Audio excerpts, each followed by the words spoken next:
Hello everyone, my name is Felicia Perez Author. Welcome back to my channel. In my last video I talked about when my abuse came out when I was 12 years old, and when the abuse ended, when CPS was notified, and my mother kicked my abuser out that same day and I never saw him again.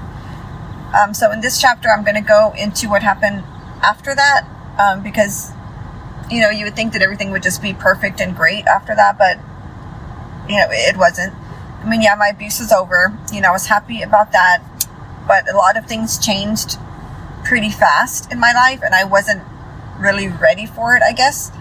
I was happy, of course, the abuse ended, but my anxiety continued, my depression, my self-hate, all of that continued, of course. And so, there were times when I thought I saw my abuser, like standing out my window, or, standing outside of my mother's window when I was home alone, and I was always terrified to be home alone. So I would try to stay with my mom, in the evenings when she was working, because I was terrified to be alone and have him, come in when I'm alone and, hurt me for telling the truth, and to have him, be angry at me. I was terrified. So I always stayed with my mom. And, the bullying started happening at school. I had lost a lot of weight. I had a lot of anxiety and stuff. And, people don't know what other people are going through. Other classmates, they never knew what I was going through. So it was easy for them to bully me. It was easy for them, to call me ugly. I was, skinny. They would call me, names because I was skinny. They would call me names because I was quiet, because I was shy and quiet. They would, follow me from class to class. And this is one thing I don't really understand.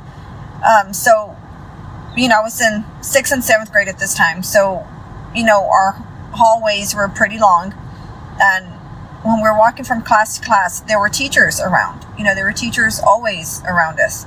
And, they would bully me in the hallways. They would literally, push me when I'm walking down the hall. And the teachers never did anything. They never stopped it.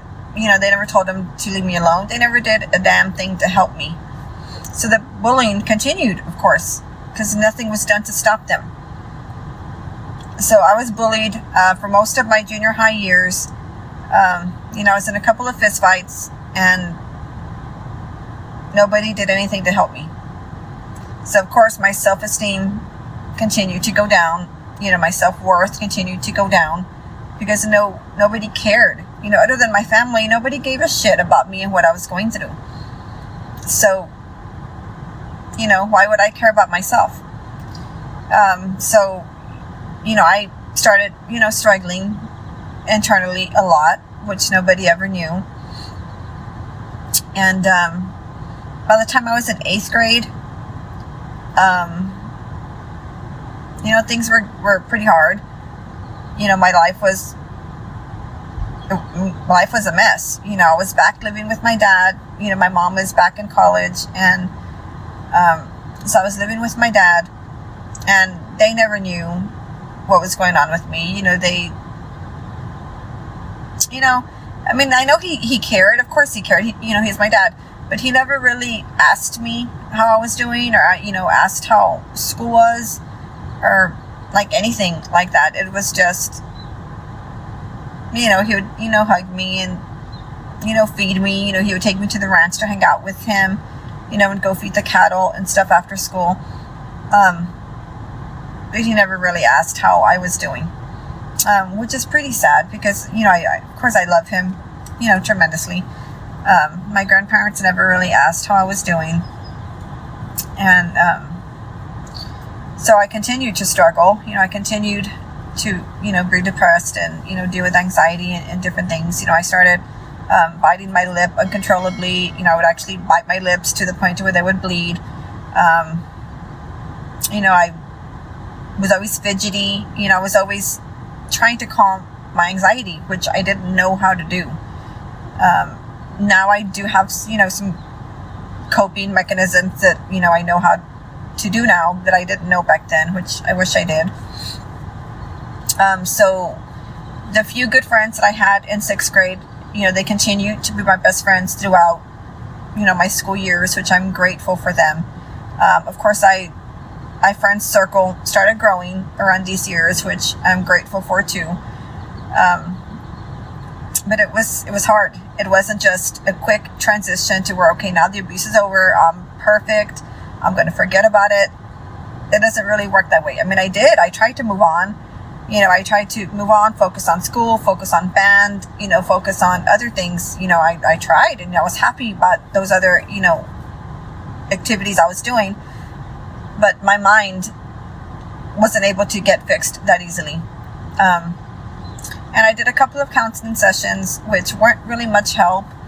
And at the time, I thought that, the counselors were there to get paid. In my head, that's how I saw it. They were there to get paid. They were there to make a check. They weren't really there because they cared about me and what I was dealing with. They were there just to get paid. So when I was sitting there, talking with the CPS counselor that I was referred to, I sat in the chair in her office, and she had a notebook out and was writing. I really don't know what she was writing, but she was writing like the whole time I was sitting there in her office. She never really made me feel welcomed. She never made me feel comfortable to tell my story. So I never did. I sat there, pretty much stared at the floor while she was writing her hand away, and I never said a word. So I think that if she had just shown me a little more compassion, if she had actually cared about what I had to say, then maybe I would have felt safe to open up. But I don't think she did care. I think she was just there for a check, which is sad, because I know other counselors that really do care, and she wasn't one of them. So I was never able to talk about my abuse, and because of that, I was never able to prosecute him. The DA at the time wasn't able to prosecute him because I was the witness and I wasn't able to talk. I was so shut down that I wasn't able to say anything about my abuse. So I never did. And he was never prosecuted. Of course, that doesn't mean, anything. That doesn't mean, that really doesn't mean crap. Because after me, he went on to remarry another woman who had daughters, and he abused them as well. So I've always blamed myself for that, because if I had just been stronger when I was 12, they wouldn't have even met him. They never would have crossed paths, and they wouldn't have been hurt the way I was. But I wasn't strong enough, and that's why they got abused by him.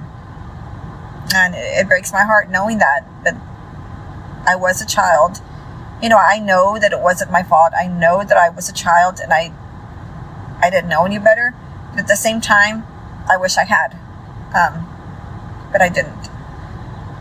So they got abused after me, and they were abused for several years as well. So that's why telling my story is so important, because he's out free right now. And chances are he's looking for his next victim. And there's nothing I or anyone can do to stop him.